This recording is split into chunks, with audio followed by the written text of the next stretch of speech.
everybody. Thanks for checking out the Gaze Wide H car charger for the Galaxy Z Fold 3, and thanks for watching Ron's reviews. The Gaze charger is a motorized phone holder designed for larger phones in landscape mode and costs about $49 on Amazon. It will automatically close when a phone is placed in the cradle, and when it's placed in the proper position, it will start fast charging through the QI 15-watt charger. It comes with a vent clip and a suction cup mount. That will work on most dashboards and windshields. The stick is pretty good on both of my vehicles on the dashboard. The windshield, of course, it sticks very well. The bend is a little bit different, so it's kind of hard to get that the way you need it. So you may have to go with the dashboard stick instead of the windshield stick. So it depends on your vehicle and the way you want it mounted. It will bounce a little bit while driving on a bumpy road, but it is steady enough to hold the phone and to use the phone, so that's not a huge deal. The main reason I like this charger better than most is that it has a battery or capacitor built into it, so that the base will open to remove the phone even if the power is off. So if you forget to take out your phone before you shut off the car, then you can still get your phone out just by pushing the button. It will automatically open for you. I'm including some video in the car so you can see how it sits while driving, and my favorite GPS app, which is Waze, which I highly recommend. And I do highly recommend this charger for the Z Fold 3. I just hope you can find it at a better price than I did. So this is the Gaze Wide H, as you can see. This little G will light up blue when it does have power in the car. There's also a little light here on bottom.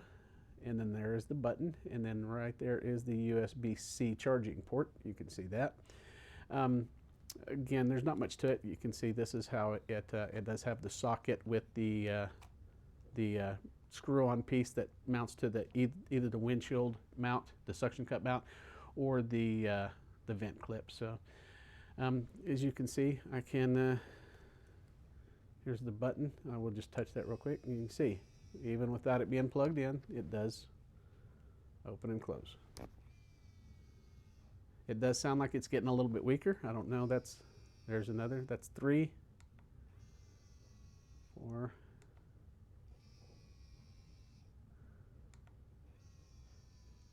It is definitely getting a little bit weaker. So I would say probably 4 or 5 times would be a max. I would chance opening this without having power to it. So.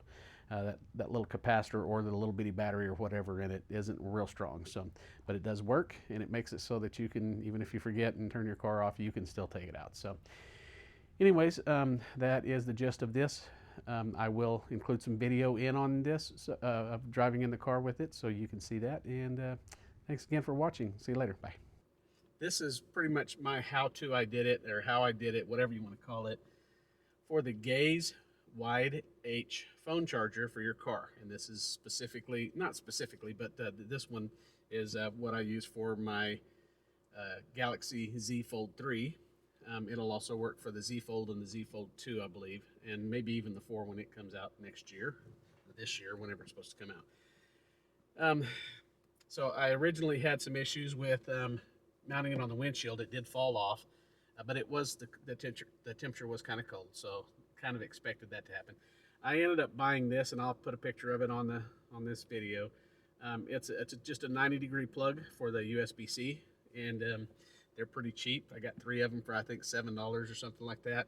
Makes a huge difference on here, I think. I don't know why the company didn't think of that, because I mean, it's sitting in the middle of your dash. You'd think they'd want it out of the way.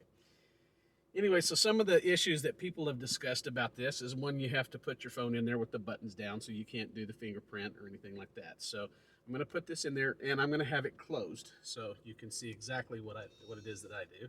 So you can see it is charging, and it's hairy.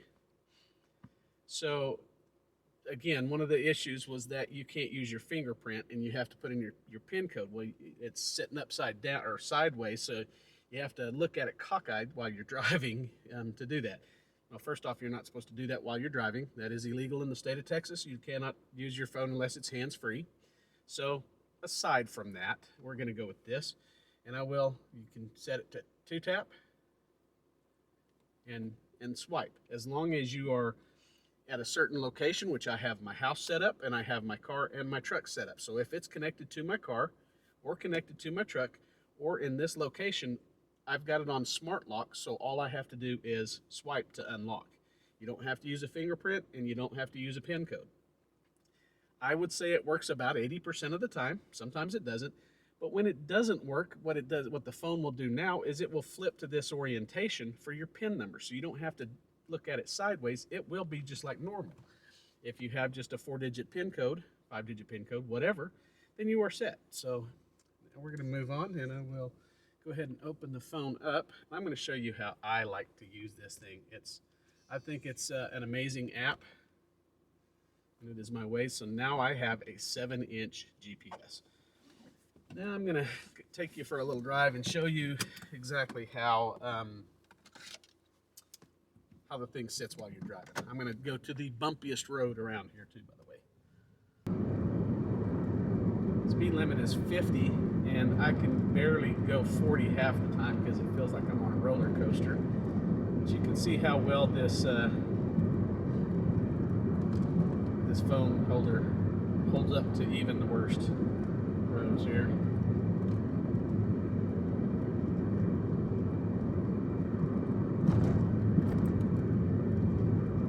Probably also see it's pretty windy. I mean, there's dust in the air out here, and of course this is Amarillo, Texas, and yeah, we get 30 to 40 mile an hour winds on average. They call Chicago the windy city, but yeah, Amarillo's got it beat by quite a stride. It's the wind here is horrendous most of the time. So, anyways, you can see the phone is holding up pretty good. Even though I'm not trying to hit every bump, I'm just staying in my lane, and this is what it's like. So you can see it's pretty stout. So I love the mount. I love the way the motors work. They work every time. My favorite thing about this gaze holder is that go ahead and turn around here. Is that it has probably a capacitor in it that holds just enough charge to open and close the grips on it, even when you don't have power to it. And it'll probably do it 2 or 3 times, I would say. I haven't tried it to see how many times it'll open or close, but it will do it 2 or 3 times. So if you forget to take your phone out before you cut your engine off, then you can still get your phone out without having to put your key back in, turn it back on, and start over again. So that's the good thing, that's the reason I bought this one. It is just a little bit more expensive at about $48, I think, on Amazon. But because it's got that either capacitor or a small battery in it that will open the fingers up to let you take your phone out, and I'll show you that here as soon as we get back to my parking spot. Okay, so this is what I said I was going to do. Turn off the key. It says wireless charging paused, so we know that there is no more power to it. And then I will push the button, and you'll see it opens even without battery or power to the thing. So that's how that works. It's kind of nice. I like it. But again, you can do things the way you want to do it, and I like it this way. So it's just an option for you guys if you think you might want to try that.